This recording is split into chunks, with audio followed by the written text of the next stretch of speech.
Welcome to our channel. Today we how to verify contract proxy upgrades on Etherscan, detailed guide step by step clearly. To verify contract proxy upgrades on Etherscan, start by navigating to the Etherscan website. Search for the proxy contract address in the search bar at the top of the page.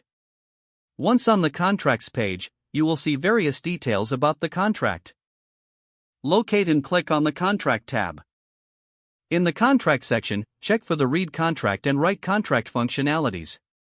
Verify if the contract is a proxy by looking for a reference to proxy patterns or upgradability.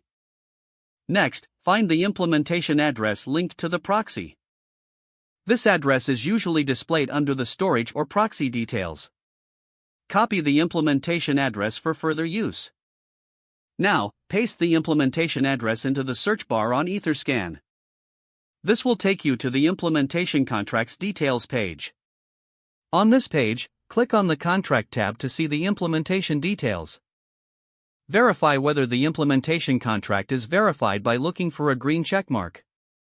If verified, you can review the code and its functions.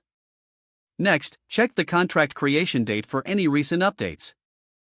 To ensure that you are looking at the correct version, review the contract's transaction history. Here, you can find the most recent transactions related to the implementation contract. Cross-reference these transactions with your knowledge of the contract's upgrade schedule. Additionally, examine any official communications from the development team regarding upgrades. These can include announcements on social media or project blogs. Next, confirm if there are any events logged in the contract.